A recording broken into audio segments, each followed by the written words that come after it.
बहुत दिनों बाद मैं खुशी हूँ। और हम लोग भी शायद फर्स्ट टाइम आए हैं लैब में, बहुत सारे बच्चे मेरे सेक्शन के अलावा जितने भी बच्चे हैं वो बहुत फर्स्ट टाइम ही आए होंगे लैब में।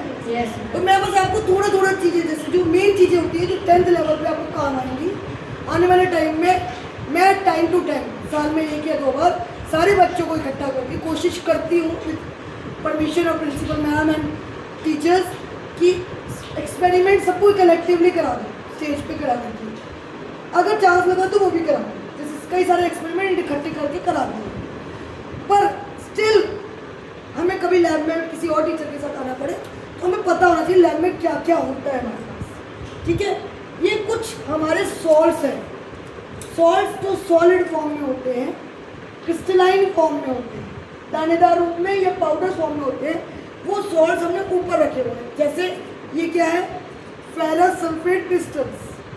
ठीक है, ये कलर, जो भी क्रिस्टल्स होंगे वो कलरफुल होंगे, उनका कोई कलर होगा। आप इस चैप्टर में क्योंकि बहुत सारी चीज़ें हम इसी चैप्टर में पढ़ने वाले हैं, केमिकल रिएक्शन एंड इक्वेशन, आपको तब मैं याद दिलाऊंगी। मैंने देखो वहाँ पर बताया था वाटर ऑफ क्रिस्टलाइजेशन एक टॉपिक होता है जिसके थ्रू ये बताया जाता है कि जब भी हम क्रिस्टल्स बनाते हैं तो उनमें कितनी वाटर की ड्रॉप्स होती है, कितने वाटर के मॉलिक्यूल्स होते हैं, उसके अकॉर्डिंगली उनके कलर्स भी होते हैं, वो सारी चीज़ें। ऐसे यहाँ पर सोडियम कार्बोनेट एनहाइड्रस फॉर्म है। एनहाइड्रस मतलब पानी की पिना। ठीक है, बिल्कुल सूखा ड्राई फॉर्म।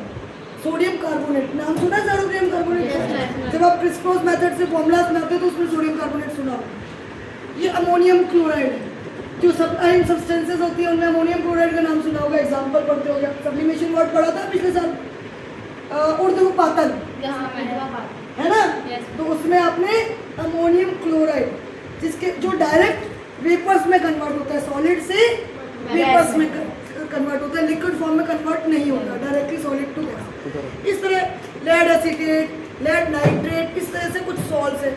ये आपके आयरन फिलिंग्स है, कॉपर फिलिंग्स। कॉपर फिलिंग मतलब कॉपर की वायर को ही क्रश रूप में डालना। तो जहाँ हमें कॉपर की जरूरत पड़ेगी, कॉपर मेटल की जरूरत पड़ेगी, वहाँ हम ये पाउडर फॉर्म में डालेंगे। ठीक है, इस तरह से यहाँ पर इधर देखो बेटा, ये आपके पाउडर फॉर्म वाले और क्रिस्टलाइन फॉर्म वाले सॉल्ट से ऊपर मैंने लगा रखे, इनकी लिस्ट भी है। इसके अलावा यहाँ पर हमारे सारे केमिकल्स हैं जो लिक्विड फॉर्म में, जैसे HCl। अब आप पढ़ेंगे ना एसिड बेसिस भी, HCl हो गया, H2SO4 हो गया, जितने भी केमिकल्स हैं, इंडिकेटर्स जिनसे ये पता चलता है कि कोई चीज़ एसिड है या बेस है, टेस्टिंग करनी होती है। डिस्टिल्ड वाटर, ये मेरा डिस्टिल्ड वाटर जो है ये IIT गांधीनगर की किट में आया हुआ है। एज यू नो ऑल कि मैं IIT गांधीनगर की मेंबर भी हूँ, इंडिया के 10 टीचर्स में से मैं हूँ, जो कि पूरे इंडिया में से जो IIT गांधीनगर के साथ काम है, मैं वो भी दिखाऊंगा। यहाँ हमारे एपरेटस है, यहाँ पर हमारे क्या है, एपरेटस है।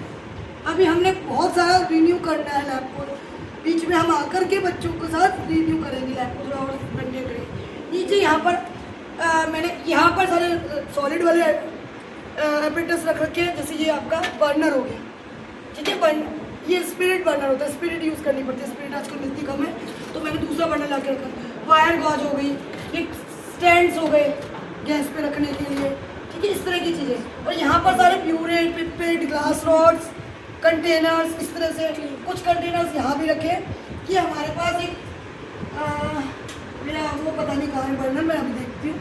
मैंने यहाँ पर, क्योंकि लैब में हमारे पास फैसिलिटीज़ नहीं है, गवर्नमेंट स्कूल्स में हर जगह लैब प्रॉपर्ली नहीं बने हुए, तो मैंने एक वो मैगी वाले बर्नर होते हैं जो पहाड़ों में लेके लोग जाते हैं, छोटा सा बर्नर, उसके साथ छोटा सा होता है स्टोव, हाँ, पोर्टेबल बर्नर होता है वो LPG का, उसके सिलेंडर्स ये रखे हैं, बर्नर भी यहीं पे रखा होगा, क्योंकि बहुत दिनों बाद आए हैं तो मुझे भी थोड़ा सा याद नहीं है कहाँ क्या चीज़ रखी है।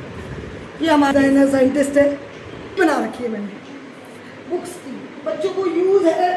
मेरे अपनी खुद की बेटे की बुक्स, जो मेरे पास एक्स्ट्रा बुक्स है वो मैंने यहाँ रख रखी है। बच्चे चाहे 9th की 10th की, देखो बुक्स है, अगर कुछ है जो आपको चाहिए हो आप एक बार चेक कर सकते हैं, मेरे से इशू करा सकते जिनको चाहिए। यहाँ भी बुक्स है, देखो 9th 10th की यहाँ रखी है बहुत सारी बुक्स। दीपक वाली तो उठा ही लेना बेटा, ठीक है, दीपक वाली बहुत सारी बुक्स है यहाँ पर, उठा लेना भी मेरे से पूछ के। हिंदी मीडियम वाले हिंदी मीडियम की खुशबू, ठीक है, और आप लोग भी देख लेना, अगर इंग्लिश मीडियम हो तो उठा लेना। और बस, और बहुत सारा सामान पहला। एक और चीज़ जो मेरे लैब में है जो बहुत इंटरेस्टिंग है, ये स्टेम लैब की कुछ किट्स आई हुई हैं हमारे स्कूल में जो बंद डब्बों में पड़ी थी। जब मेरा लैब उस साइड हुआ करता था, अंदर बिल्डिंग के अंदर होता था, तब मेरे पास बच्चे किसी भी पीरियड में आकर थे, क्योंकि मैं लैब में ही बैठती हूँ, मैं इधर नहीं बैठती। ये किट्स से प्रोजेक्ट्स बना रहे थे, छोटे बच्चों की किट्स नहीं आती हैं, उसमें सारे खिलौने होते हैं और फिर वो जोड़ते हैं ब्लॉक्स टाइप। इसी तरह से यहाँ पर पार्ट्स है एक्सपेरिमेंट्स के। देखो, जैसे मैं आपको एक एक्सपेरिमेंट दिखाती हूँ। ये देखो, ये आपके क्या है, क्या लिखे हुए हैं, आयंस लिखे हुए हैं। आप इससे आप फॉर्मूले बनाने कैसे सीख सकते हैं, ये हम कर सकते हैं, अगर हमें टाइम मिलता है तो हम ये कर सकते हैं। तो इस तरह से हम अलग अलग पार्ट्स को अलग अलग जोड़ के मैं आपको दे दूँ ये एक ग्रुप में, और आपको क्या करना है, कंपाउंड बनाओ। लिथियम किसके साथ कनेक्ट करेगा, कौन सा आयन किसके साथ कनेक्ट कर सकते हैं, फिर आप उसको जल्दी सीखोगे। ऐसे मेरे को बहुत सारी किट्स गाड़ी में भी रखी हैं जो आपका, जो मैंने जब 11th में कराया तो बच्चों ने ये बोला मैम अगर ये 9th में हमारे पास होते तो गजब डाल देते हम, हमें वो चीज़ वहीं समझ में आई थी जो 11th में भी आज तक नहीं है। गेम फॉर्म में हम कैसे साइंस को समझ सकते हैं, ऐसे बहुत सारे इसमें जाने हर चैप्टर से रिलेटेड प्रैक्टिकल है हमारे पास, जो आप यहाँ बैठ के बना सकते हैं और उसकी वर्किंग सीख सकते हैं। बट प्रॉब्लम इज दैट कि यहाँ आना के लिए आपको मेरे साथ ही आना पड़ेगा, क्योंकि ये पीछे है। अगर यही लैब आगे शिफ्ट हो जाए तो आप सारा दिन जब भी फ्री हैं आप बैठ के पर्सनल काम ना करके लैब के, मतलब बच्चे आकर के मेरे सेक्शन के बच्चे हमेशा, या जिनको भी मैंने बोल रखा था, वो हमेशा जब भी खाली होते थे कुछ बच्चे वो सोचते थे मैडम के पास जाके वहाँ पर बैठे, 2-3 बच्चे भी आके बनाते रहते थे। उससे वर्किंग से आपको बहुत कुछ सीखने को मिलेगा। इलेक्ट्रोमैग्नेटिज्म कैसे होता है, हर चैप्टर के, लाइट चैप्टर के वो प्रोजेक्ट्स हैं, बहुत चीज़ें हैं, बहुत चीज़ें। एक बार खोल के देखने की बात है। मैं कुछ लड़कियों को 2 घंटे तो या 1 घंटे, प्रॉब्लम इज दैट कि हाँ मैं बच्चों को अकेला छोड़ नहीं सकती, यहाँ मजदूर लगे, मैं अकेले मैं आऊँ तो भी बहेगा, अब मैं आपको भेज दूँ कि आप करो काम। एक तो केमिस्ट्री लैब, केमिकल्स है, इसके अलावा मेरे पास जो सबसे गोल्डन चीज़ है इस लैब में वो है IIT गांधीनगर की किट। वो मैं आपको दिखाती हूँ कहाँ है। IIT गांधीनगर की किट कहाँ रखी हुई है,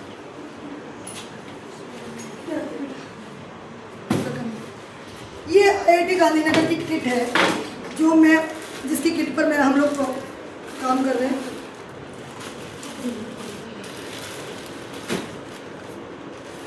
ये उन्होंने क्या कर रखा है, हर एक्सपेरिमेंट के साथ उसके केमिकल्स साथ में दे रखे हैं। ये मैं यूज़ कर चुकी हूँ, इसलिए छोटी छोटी हर, जैसे अब यहाँ अगर मुझे कोई एक्सपेरिमेंट कराना है, मुझे सिर्फ 2 केमिकल चाहिए तो मुझे वो ढूंढने पड़ेंगे ना, उन्होंने इसमें डाल के दे रखे हैं एक्सपेरिमेंट के साथ। और हम साथ के साथ इतने सारे मतलब एक ही चैप्टर के शायद 10-10 एक्सपेरिमेंट्स हमारे पास है। बच्चे को किस कंसेप्ट से क्या चीज़ समझ में आ जाए नहीं पता नहीं, तो हमारे पास ये इतने सारे 40-50 एक्सपेरिमेंट जिस पे हम काम कर रहे हैं। जब ये काम हम पास कर देंगे कि इसमें कोई कमी नहीं है, हम जो 2-10 मेंबर बने हुए कमी नहीं है, तो ये किट अलग अलग स्कूलों में जाएगी, अलग अलग टीचर्स के पास जाएंगे। अभी तक सिर्फ इंडिया में 10 बंदों के पास हम लोग इस किट की कमियां और पॉजिटिव पॉइंट सब निकाल के उनको भेज रहे हैं। और इस स्कूल को ये गोल्डन चांस मिला कि मेरे जो 11th के बच्चे हैं ना, उन्होंने ये जितने भी खाली कर रखा है ना काम सामान, इसमें बहुत कुछ सामान था तो खाली कर रखा है, वो मेरे 11th के सारे बच्चों ने मेरे सारे एक्सपेरिमेंट कर रहे, क्योंकि वही बच्चे करेंगे तभी, मैं करूँगी तो क्या फायदा, मुझे पता थोड़ा चलेगा कि चीज़ में क्या कमी दिखाई दी और क्या नहीं। बच्चे करेंगे तो असली आईना कौन होते हैं, बच्चे। अगर हम कुछ करा रहे हैं, कुछ जानकारी दे रहे हैं और वो रिजल्ट सही आ रहा है, वो बच्चे करके देखिए। हम, मेरे को तो पता ही है ये होना है, बच्चों को नहीं पता। बच्चों को जब दिखते ना अलग अलग कलर बनते हुए, इसमें ऐसे एक्सपेरिमेंट है जिसमें 7 कलर एक साथ दिखाई देते, एक के बाद एक के बाद एक। और 1-2 एक्सपेरिमेंट मैं ऐसे कराती हूँ कि छोटे बच्चे जो है ना 6-7 ईयर के बच्चे, जब वो डाइट वाली मैडम आती हैं उनके साथ मैं कराती हूँ, तो बच्चों ने मेरा नाम रखा है जादू वाली मैडम। ऐसे एक्सपेरिमेंट्स हम करते हैं। मैं आने वाले 1-2 दिन में आपको वही कलेक्टिव वाले एक्सपेरिमेंट्स कराने हैं, डिसाइड करके। देखो इस तरह से किट, ये एक एक्सपेरिमेंट का पूरा सामान है, आपके पास बिल्कुल मेजरमेंट के साथ आया हुआ है, 2 बार कर सकते हैं। पर वही वाली बात, अगर वहाँ होता है तो मैं किसी भी टाइम कितने भी बच्चे आते हैं मैं करा सकती थी। यहाँ आने के लिए मुझे पहले पूरी प्लानिंग करनी पड़ती है ना, और उसके अकॉर्डिंगली करना पड़ता है। तो इस तरह से हमारे पास ये गोल्डन चीज़ है जिसको मैं, मुझे ये लगता है कि अगर मेरा ट्रांसफर होगा उससे पहले मैंने बच्चे को कराती हूँ। कौन कौन करना चाहेगा? सच में ईमानदारी से, मुझे खुश करने के लिए नहीं, पक्का? तो कल सैटरडे, कल के सामान देती हूँ मैं, कुछ ये कराएंगे, कुछ नए प्रैक्टिकल्स कराएंगे। करो। पहले वाले याद हैं जो मैंने कराए थे या नहीं थे? बच्चे बहुत सारे बच्चे नहीं होंगे ना, तो फिर सिंपल एक्सपेरिमेंट से शुरू करेंगे, ठीक है, जो आपके सिलेबस से रिलेटेड होंगे, ठीक है। डिस्प्लेसमेंट रिएक्शन वगैरह निकालेंगे। कल हम प्रैक्टिकल, आज हमने लैब विजिट की है, कल हम प्रैक्टिकल सेशन, ओके। और सामान मेरे से पूछ लेंगे बच्चे क्या क्या लाना है घर से, क्योंकि मैं, तुम सोचो सिर्फ केमिकल से लैब एक्सपेरिमेंट होते हैं, तो नहीं, हमारे घर के अंदर हर एक चीज़ में केमिकल है। कोई माइल्ड है, कोई स्ट्रॉन्ग है, कोई बहुत ज़्यादा स्ट्रॉन्ग है। हमारी किचन में, हमारे बाथरूम में बहुत सारे केमिकल हैं। कल हम आपको बताएंगे कि कैसे केमिकल होते हैं, ठीक है। तुम्हें लगता है ऐसा हो सकता है? Yes ma'am. जिन्होंने मेरे साथ करा हुआ उनको तो पता ही है, जिन्होंने मेरा चैनल देखा हुआ उनको तो पता ही है। आपने पहले बताया किचन में, तो किचन की कौन कौन चीज़ें लेके आएंगे कल? सब लाएंगे? चलो आगे पहुँचते हैं, मच्छर काट रहे हैं, ठीक है बेटा।